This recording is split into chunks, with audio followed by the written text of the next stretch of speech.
Playing piano is a fascinating journey filled with creativity, expression, and technical mastery.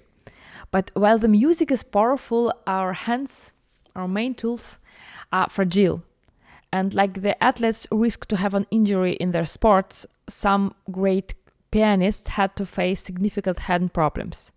And in this video, I'm gonna share with you some stories about renowned pianists and composers who battled hand injuries. But don't worry, these stories are not here to scare you. Rather, I want to show that with determination and adaptability, you can achieve greatness, sometimes in a completely different way.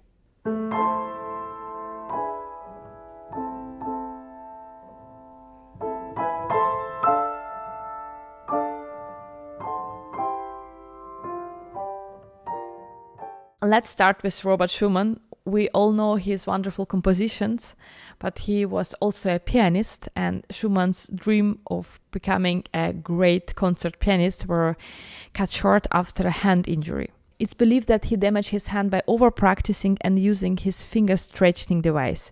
I believe that he was trying to make his fourth finger more independent, and he was using some mechanic gadget to train this, and it was not good. So of course it was a big drama for him not being able to become a great pianist despite of his talent, but he shifted his focus towards composing, and he became a fantastic composer. And you can't think of romantic music without mentioning Schumann and his piano works and also his vocal music. But there is a funny and sad anecdote that sometimes when he was accompanying his wife, and Clara Schumann, as you probably know, was a famous pianist, and her performances were widely admired back to those times. So sometimes he would be asked whether he has also any involvement in the music, because his wife was so famous performing actually his pieces. Sometimes the performer gets more attention than the composer behind this piece. But anyway, Schumann is Schumann, and we all know him. Despite of his hand drama and his injury, he did his way as a composer.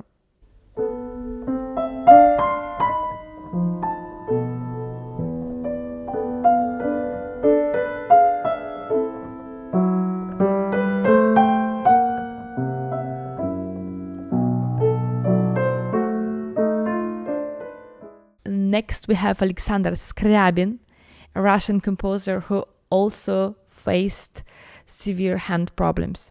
It's believed that he was practicing a difficult piece by Balakirev, Islamé.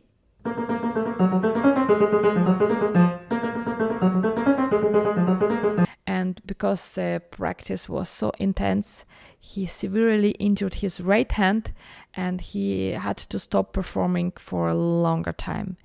And during this recovery time, Skriabin continued to compose, and he also focused on his philosophical and spiritual explorations.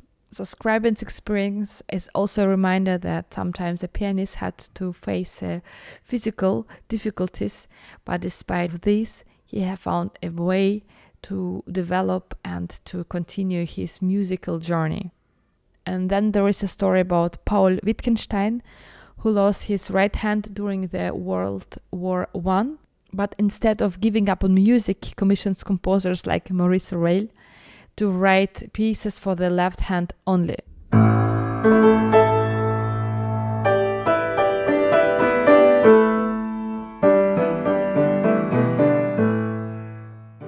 And Wittgenstein proved that even with such a severe injury, he can perform brilliantly. Gary Graffman is another example of overcoming these hand problems.